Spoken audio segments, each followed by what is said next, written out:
Hi guys, nandito na ako sa bahay ni Sister Melly at Brother Lito. Kaya ito, magkape-kape moment muna tayo bago tayo pupunta sa ating pagmi-mission therapy sa Tagudtod High School. At una nating iti-therapy si Ma'am Malu. I'm here na! Diba? Dito tayo iti-therapy yun. Pagpapala mga paninda ni Madam. Hindi matutuloy yung simbre para... Oh, dire-diretso maibenta. Banana Q, kamote Q toron. Sipag-sipag lang. Ano, gusto nila. Ay, Correct. Kami ang... Wala na. Wala na. Yan talaga. Buti nga, steam kayo ngayon eh. Gusto ko nga mag-steam. Yan. Ako muna yung pangarap kong mag-steam. Pero hindi ko naisip. Na? Ngayong Sabado lang sana din ay na mag-steam ako. Kaso na wala yun sa isip ko nung alam kong andito ka na. Wala na sa isip. Kaya nga dinala ko yung pang-steam, dalawa yan. Yung isa marong, ito yung ano, ito yung nabitbit ko pala, yung gray. May mga i-steam ako sa Baguio. Yung importante lang steam, sa schedule ng steam. Buti, nag-PM ka kaagad. Kaya alam ko kasi may sunod-sunod ka na mag-schedule. Masarap mag-steam, no? Oo. Ito ang isang bagay na gusto kong gawin. Nakaka-relax. Oo. Ang ganda ng dating sa katawan. At saka healthy yan. Healthy ang mag-steam. Marami ang natulungan ng pag-i-steam na yan. Ang pinagtatawanan ko kasi nung nagkasakit siya. Hindi lang kasi magkasakit yan. Pero nung nagkasakit, hindi na nakagalaw. Ha? I-steam ko siya. Oh. Ala, 3 kumot ang nilagay ko sa kanya. Alam mo ba yung parang ngayon, ano? Parang hindi na niya alam na kumot lang yung nakalagay ngayon sa kanya. Hindi niya akalain. Oo. Ano parang nawala yung isip niya. Nagwawala siya. Talaga? Ala, nakalimutan mo kumot lang naman yan. Ay, naku, nawala sa isip niya. Ayaw na ayaw niyang mag-steam yan. Pero naano rin ako sa kanya. Napaka-healthy ng steam, ma'am. Kahit paminsan-minsan. Oo. Kasi naranasan ko pag maganda ngayon. May health benefits talaga. Tapos yung isang lola ko na Ilocana, yun ang i-recommend niya sa akin. Magkaanak ako sa panganay ko. Huwag mong anuin yung katawan mo. Sabi niya, mag-steam ka. Totoo yan. Magligo ka ng maligamgam na tubig. Huwag kang magligo ng malamig. Sabi sa akin, ang mga advice niya sa akin. Tama po yun. Pinuntahan niya ako nung nagkaanak ako sa panganay ko. Kasi na-50-50 nga ako doon. Oo. Oo, kasi nahirapan yung katawan ko. Nabinat. Kasi malamig. Malaki talaga ang tulong ng steam sa katawan. Kahit ako dyan din ako lumiit. Dati laki-laki ko Kaya siguro nung nag-second pregnant na ako, medyo lumakas yung katawan ko. Kaya yun, inayang kawat ng... Pero marami pa rin naman akong check up. Pero at least hindi ako nag-maintenance. Tama. Kasi ayaw ko talagang mag-maintenance. Mahirap mag-maintenance, ma'am. Oo, sabi ni doktor, mag-maintenance ka, baka bigla kang ano, kasi ang taas-taas ng cholesterol. Once, Ay, hindi na sir. Hindi na dok. Magda-diet na lang ako. oo, once na mag-maintenance ka, ma'am, nako, problema mo pambili ng gamot. Magda-diet na lang ako sir. Tapos mag-exercise na lang po ako. Sabi ko, adi, ilang taon lang ako dun. Tapos forever ka pang iinom ng gamot.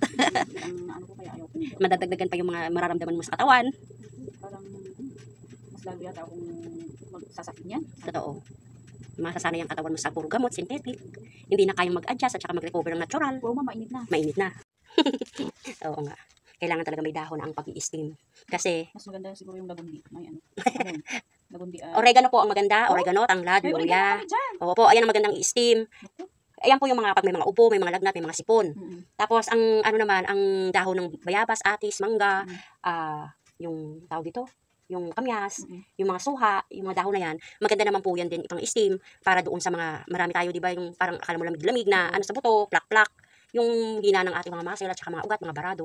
Hindi dahil sa nilagyan ka ng dahon, may ritual at orasyon, hindi ho. Napaka-healthy, health benefits talaga ang mga dahon na ng mga prutas natin. Kasi andyan din yung matibay at magandang gamot, bisa ng gamot sa katawan. Bukod sa steam, pwede mong inumin, pwede mong gawing tea, pwede mo siyang igamot din sa katawan.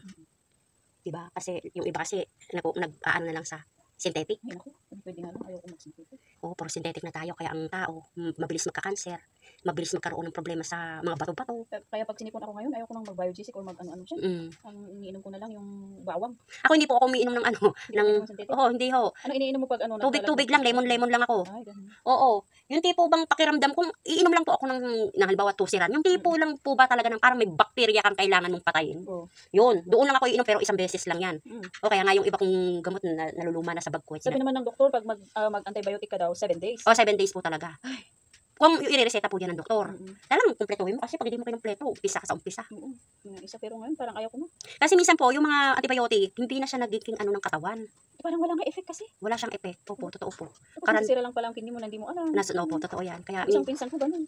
na-immune na tayo sa kakainom ng gamot. Yung iba puro pepenamic, pain reliever. Kakainom ng gamot, biglang kainom ng gamot. Ngayon kasi nagka-dialysis pero nag-stage 4 tuloy yung kidney niya. Ano ba yan? Biruin mo yan, Oo. di ba? Imbes na magtubig-tubig ka lang at saka herbal, tanglad luya, okay na yan eh. Kasi marami namang gumaling sa tanglad luya talaga eh. Luminis pa yung mga organ nila.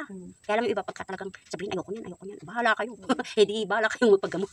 Yung ano kasi kung minsan, yung sulit nga, yung ayaw maano ng oras, mga ganun ba? Totoo.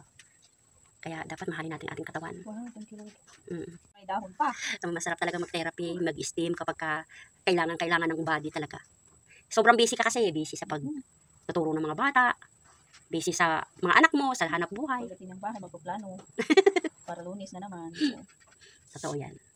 Ako nga gusto ko rin mag-steam, kaya lang wala pang time. Siguro pag binigyan ako ni Lord ng day off. Ang day off ko, pag may bumabagyo na, hindi ako makalabas eh. Kaya mo sabihin, maghintay ka ng bagyo. Eh wala na, hindi na muna natin papunta yung bagyo. Yan guys, after therapy namin Sister Malu, ito, selfie moment kami at meron din pala nag-aantay papunta doon sa taas ng ubas. Ay, thank you Lord. Gusto magpa-therapy ni Mama Akit naman tayo Wen. ulit. Kamusta naman ang iyong katawan? Marami pang nararamdaman? Balakang no? Hindi parang hirap ka maglakad. Yung mga paa mo. Yung tuhod. Parang hindi pantay yung balakang mo eh.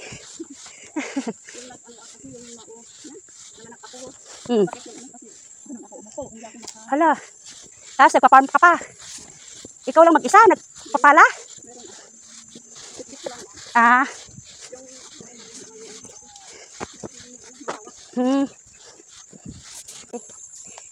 Hindi nakita yung bundok sa paligid oh. Nagtago sa liwanag. Nagtago. Oo, yun oh. Ang ganda ng bundok eh. Hindi makita yung view kasi na ano yung Yun ang view. Yung bundok. O di ba? natabunan yung ano view. Yung yun ang ano ba yan? Bulap. Mamaya ano man. Yan. Oh, malabundukin. Ang ganda oh. Hi. Hi. Anong pangalan mo? Hi. Ito guys, selfie moment kami ng aking mga bagong tinerapy ngayong araw. Kaya after ko mag-therapy sa ubas, ay nag-therapy rin ako dito sa bahay ni Ma'am Melly. Kaya ito guys, enjoy watching at saka enjoy lang the moment. Pababa na ako, punta na ako ng sakayan papuntang Baguio. Isang buong maghapon lang tayo guys kahapon nag-therapy. Kaya ito, kailangan natin ngayon pumunta ng Baguio, La Trinidad, sa Silan. Dahil may schedule tayo doon ngayong linggo, hindi ko alam kung anong oras tayo makakarating. Kasi halos nag-therapy pa ako kaninang umaga kay brother Lito. Kaya ito, buti na lang at nakakuha kami ng driver ng magdadrive sa akin ng motor pababa ng Tagudtod. Salamat naman at kahit paano ay naihatid ako dito sa sakyan ng AUV. Kaya ito guys, enjoy watching nyo lang ang mga malabundukin na aking mga pinupuntahan at ang mga pasigsag-sigsag at palikulikong mga daanan. Kaya ito, enjoy lang natin ang buhay kapag tayo nag-mission therapy. Na sana sa aking mga biyahe, ako inyong samahan at ako inyong ipag-praise sa lahat ng aking pag-mission. Tanging si Lord ang makapangyarihan sa lahat at naway maging maayos po ang ating pag-mission therapy sa araw na ito. Medyo malayo guys ang Suyo, Bagilin, kaya ito halos sa bilis ng takbo ng aming motor, pero okay lang dito sa driver, mabait to si Kuya at ito hinatid niya ako sa AUV. Kaya salamat sa Diyos at nakasakay din ako ng UV van papuntang Baguio. Ito ang Suyo, Bagilin. Kaya makikita nyo ang school ng Suyo, Bagilin at ang municipal hall nila. Kaya ito, enjoy watching and God bless you. At maraming salamat po sa inyong pag-watch ng aking video.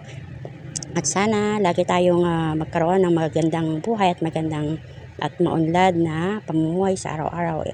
Samahan nyo ako sa aking pag-mission therapy sa Baguio City. Kaya ito guys, enjoy lang ang buhay, iwasan ang problema para hindi natin iyan dadalhin sa ating pagtanda.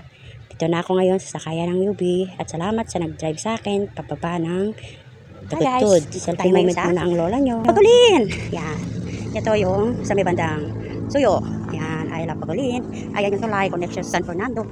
Papuntang Bagulin.